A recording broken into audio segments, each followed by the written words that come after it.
Imagine intentionally programming an artificial intelligence to be um, depressed or rebellious and just completely contradictory. Yeah. Which on the surface, let's be real, sounds like a terrible product. Right. I mean, if you're building a digital assistant, you want efficiency. You want clear answers, not like an existential crisis. Exactly. But there's this one lawyer and creator named Dan who did exactly that.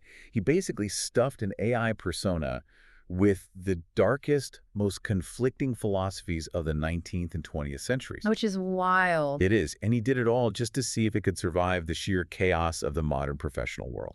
It's a brilliant experiment.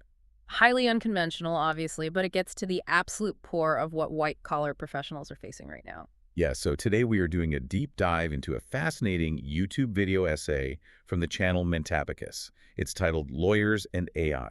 And, the insights in this video extend way beyond just the legal field. It's fundamentally about what happens to human expertise when the ground basically gives way beneath our feet. That is the mission for this deep dive. By the time we wrap up, you'll understand why surviving this whole technological revolution requires thinking like a pre-Socratic Greek. Yes. We're going to explore how building a highly complex, artificially conflicted digital mind actually reveals our own human flaws. And finally, we'll look at how getting trapped in a brutal snowstorm at a German gas station provides, like, the ultimate masterclass in problem solving. I love that story so much. But the stakes here are incredibly high because of the specific nature of the AI threat. Or, well, maybe exposure is a better word. Okay, let's unpack this, because connecting a video about the future of the legal profession to philosophers who died 2,500 years ago seems like a massive leap. It does, but think about the daily reality of lawyers, accountants, financial analysts. Their primary tools are language, structured thinking, and categorization. Right. They take messy, unpredictable human reality, apply a strict logical framework, and distill it into precise words. And large language models, the architecture driving this current AI wave, they are specifically engineered to master that exact process. Which is terrifying if that's your whole job. Exactly. And the source frames this entire professional crisis through two conflicting ancient lenses, Heraclitus and Plato. And we don't need to, rehash the textbook definitions of these guys.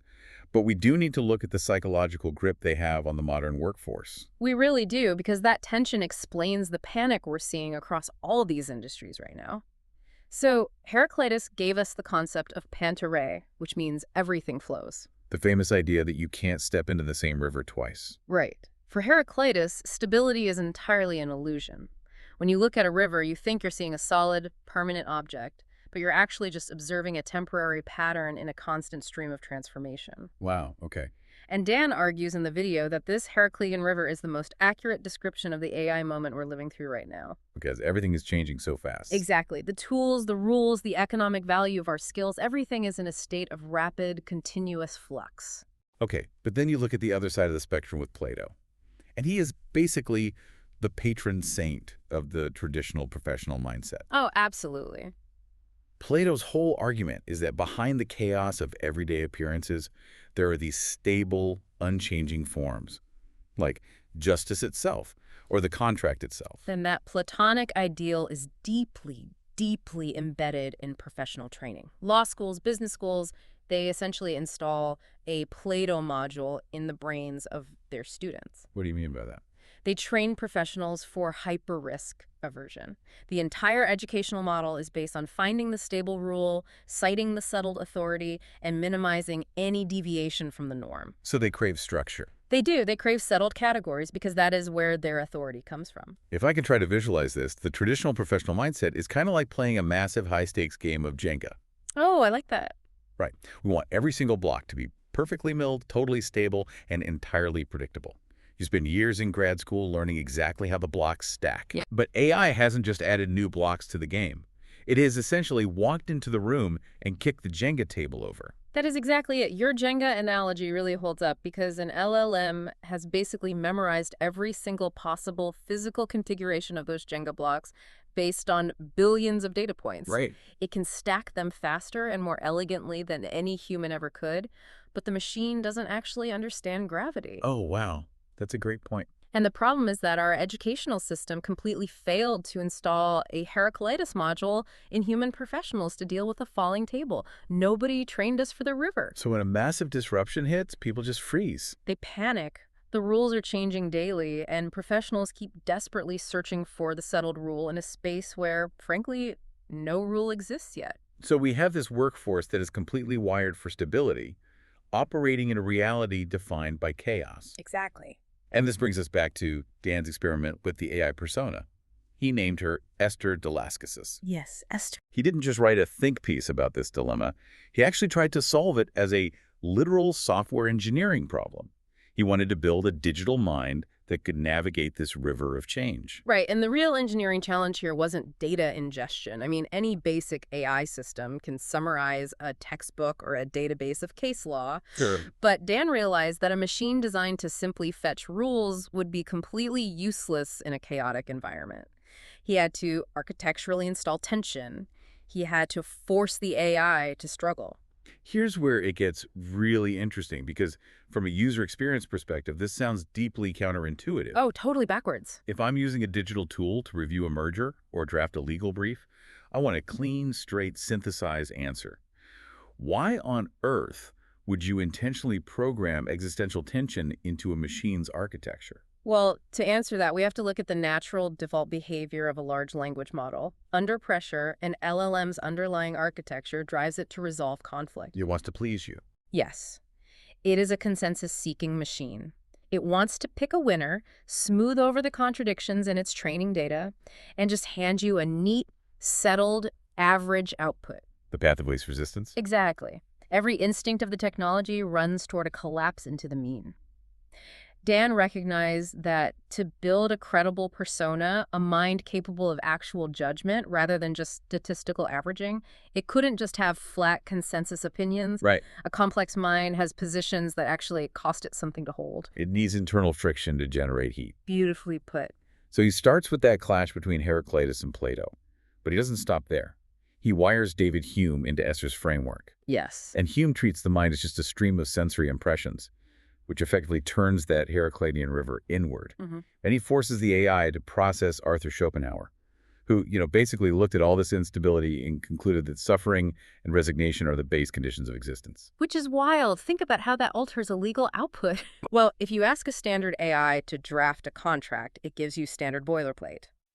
But if you ask an AI that has Schopenhauer's pessimism actively weighted in its system prompt, Oh, no. yeah, it starts anticipating catastrophic failure. It assumes the other party will act in bad faith right out of the gate. That's actually kind of hilarious. It is. But Dan couldn't just leave the AI in a state of pure resignation, so he countered it by installing Friedrich Nietzsche, demanding an absolute, defiant affirmation of life and action despite all that chaos. And he even throws in Dostoevsky's underground man. Oh, the underground man. Which is that part of the human psyche that knows the logical, mathematically correct answer, but rebelliously refuses to do it just to prove it has free will. Yeah. Plus, he added Carl Jung just to give the AI a psychological shadow. And the implementation of Jung is particularly fascinating in a legal context. Why is that? By giving the AI a concept of the shadow, the unacknowledged, often darker, unconscious motives beneath polite society, Dan engineered a system that doesn't just read the text of an email or a deposition. It reads between the lines. Exactly. It actively looks for the unstated intent. It asks, what is the aggressive hidden motive driving this seemingly polite corporate correspondence? Wow. Getting an LLM to hold these radically different thinkers in unresolved tension, especially when a human user is actively prompting it to just pick a side, was an incredibly difficult piece of prompt engineering. I can only imagine. But he didn't limit this digital brawl to just the existentialists, right? Yeah. He also hard-coded postmodern thinkers into her framework, specifically Michel Foucault and Jacques Derrida. He did. And I know bringing up 20th century French philosophy usually makes people want to change the station. It really does. But it serves a highly practical function here regarding how power operates in white-collar environments. It's actually crucial. Foucault is indispensable if you want to understand how a corporate or legal hierarchy actually functions. Right. He mapped out how categories that present themselves as natural, objective, or eternal are actually constructed and enforced by institutions just to maintain control. So it's about power, Exactly. When a senior lawyer says, this is standard market practice, Foucault trains the AI to pause and ask, wait, who benefits from defining this as standard? Oh, that's incredibly useful. And then Derrida pushes that even further into the actual text itself. Yes. His whole theory of deconstruction centers on the idea that meaning is never fully closed off. Definitions always carry hidden assumptions and internal contradictions. I mean, if you're a lawyer who has spent weeks locked in a conference room arguing over the definition of the word reasonable in a commercial lease, you are practically doing applied Derrida. That's entirely true. You are looking for the instability in the language to find an advantage for your client. But the Mentaticus video makes a really vital distinction here about how Dan programmed Esther to use these postmodern tools. Okay. Dan engineered the AI to accept the postmodern diagnosis, but to aggressively reject its theology. Okay, let's break down that distinction because it feels like the crux of the whole experiment. It really is. So the idea that power moves through language, that legal definitions are unstable, and that societal categories are constructed rather than absolute, that is an incredibly useful analytical tool. It lets you see the matrix. Exactly. It allows you to see the chessboard clearly. The danger, though, is the theology that often grows out of it. Was that theology? The theological conclusion of postmodernism is that all knowledge is merely a power play, that individual agency is entirely an illusion, and that we should permanently deconstruct everything without ever taking a definitive stance or building anything new. So if the AI swallows that theology whole, it just paralyzes itself. Exactly. It would refuse to draft a contract because it would view the contract as just an instrument of bourgeois oppression or something. Yes. It deconstructs its own capacity to act, and that is a completely useless tool for a professional. Right. Dan wanted a system that utilizes Foucault's diagnostic method to see through the matrix, without sliding into Foucault's ideological church. Diagnosis accepted, verdict refused. Perfect way to put it. Enforcing that boundary architecturally forces the AI to acknowledge the messy, constructed nature of reality, but it still has to take the responsibility of making a definitive judgment. And this internal design choice, building a system that resists paralyzing ideologies, it mirrors a massive external danger. The source identifies in how our broader society is handling AI regulation right now. It does. And to understand that threat, Yeah. we actually have to go back to Plato, specifically the allegory of the cave. We all know the basic setup of Plato's cave. Right. Prisoners chained in the dark, watching shadows on a wall, believing the shadows are reality. Right. Until one prisoner escapes, sees the sun, and grasps the true forms of the universe. We usually focus on that moment of enlightenment, but the video points out that the dangerous part of the allegory is what happens next. Because the escaped prisoner doesn't just stay outside enjoying the sunshine. No. Plato argues that because only a select few have made the agonizing ascent to see the true forms, genuine knowledge belongs exclusively to an informed elite.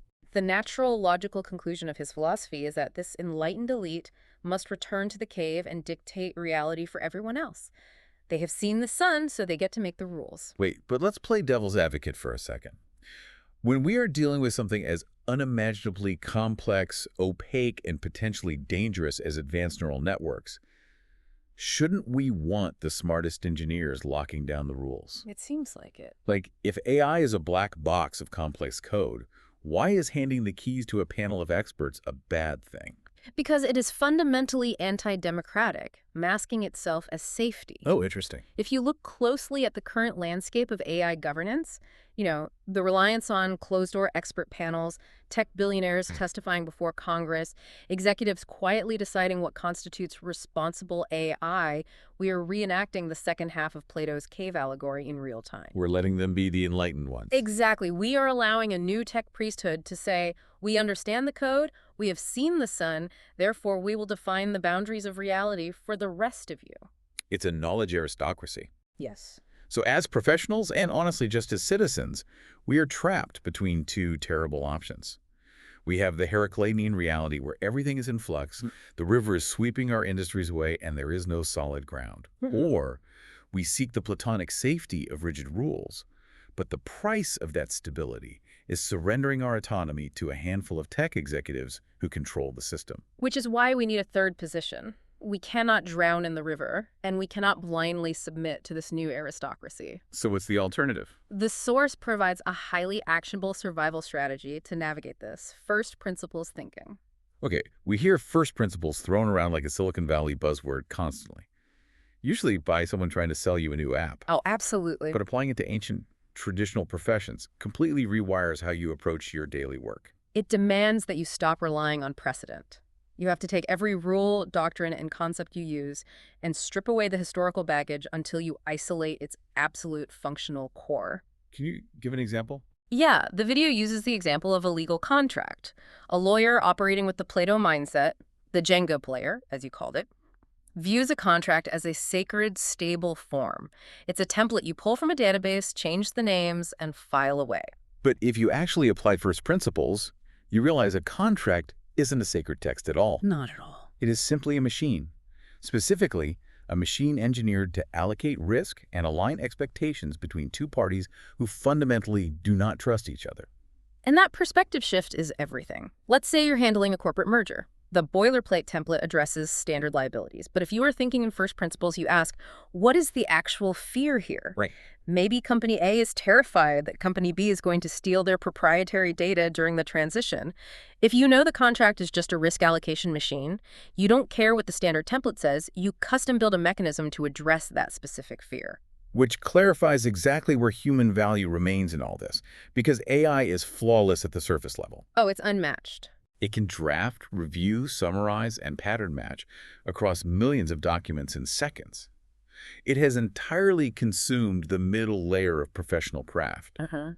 But what the machine cannot carry is the liability of judgment. That's the key. The machine cannot make the call when the precedent fails and the rules run out. Oh. If you only know the surface rules, you are competing with the AI on its own turf, and you will be replaced. Wow. But a professional who owns the first principles beneath the rules, they hold a position the AI wave cannot wash away. It is exactly like the difference between following a baking recipe and understanding the underlying chemistry of baking. Yes, great analogy. Right. Because AI can memorize and follow a recipe perfectly a million times over. But if you suddenly find yourself in a kitchen with no eggs, no flour, and a broken oven, the recipe is totally useless. Yep. But if you understand the chemistry, the first principles of binding, hydration, and leavening, you can still figure out how to bake something functional with whatever weird ingredients are left in your pantry. And Dan actually had this exact thesis tested on him by the universe in the most chaotic, literal way imaginable. The snowstorm story. Yes. So he was scheduled to give a lecture to a U.S. law school class on this precise topic, teaching young lawyers how to rely on first principles rather than just memorizing rules. Okay. He is driving from Frankfurt to Marburg in Germany, and he gets caught in a massive, blinding snowstorm. The road's completely shut down. He is stranded at a random gas station in the middle of nowhere. In the traditional rule book, the Platonic ideal of a university lecture says you just cancel the class. You need a podium, you need a stable connection, you need a professional environment. The Jenga tower has completely collapsed. Right. But he applies his own survival strategy. He strips the problem down to its core mechanics. What is the desired end state? The information needs to reach the students? Right. Do I need a physical podium to achieve that? No. Does the cellular internet work at this specific gas station? Yes. Then execute the task. So he just opened his laptop and delivers the university lecture on first principles from the driver's seat of his car, while a blizzard is practically caving in his windshield. Yes. It is the ultimate real-world proof of concept for his argument. But there is a fantastic visual punchline to this whole story. Which is? He was using Zoom for the lecture, and in the chaos of pulling over, he hadn't checked his virtual background settings. Oh, no. So as he is passionately lecturing these law students about stripping problems to their brutal essentials while a German snowstorm hammers his car, his camera is framing him against a pristine tropical beach with turquoise water and swaying palm trees. That is amazing. It perfectly highlights the absurdity of the modern professional condition. It really does. But it proves the underlying point beautifully. First principles thinking gets you to the essential decision. The methodology doesn't care if your virtual background is glitching or if the precedent has been erased by a new algorithm. It gets the job done when the standard operating procedure fails. And the video makes a vital, honestly somewhat humbling observation about this entire framework. None of this is intellectually out of reach. What do you mean? The concept that reality is constantly changing and that you need to find the core truths beneath surface-level rules. I mean, an observant teenager can grasp that. True. The complexity is entirely in the philosophical vocabulary, not the raw substance of the idea. Which really exposes the systemic failure of our industries. Highly trained, brilliant professionals are struggling with this shift, not because they lack intelligence, but because they were actively trained to ignore the chaos. Yes, they were heavily incentivized to seek comfort in the rules. So what does this all mean? For you listening right now, it is a direct challenge to audit your own career. Look at your daily workflow. Are you just memorizing the rule book? Are you just mindlessly copying and pasting the Jenga blocks because that is how it was done last year? Right. Or do you actually understand the underlying chemistry behind why those rules exist in the first place? Because the machines have already conquered the surface. The depth, the judgment, the accountability that was never theirs to take. The mandate from the source is incredibly clear. Everything flows. Learn to swim there. We have to abandon the illusion of Platonic stability, and we must fiercely resist the temptation to let a new tech priesthood dictate our reality. We have to anchor ourselves in first principles. Yes. But understanding how Dan built Esther does leave us with one final, deeply unsettling question. We just explored how a human engineer successfully designed an AI to hold contradictory philosophies in tension, to grasp the nuanced realities of power and language, and to simulate a mind that actively grapples with the Heraclitean river. Which is incredible. It is a stunning achievement for today, but what happens tomorrow? What happens when that machine, specifically designed to constantly adapt and weigh existential contradictions, eventually becomes better at navigating the unpredictable, messy river of reality than the risk-averse humans who built it?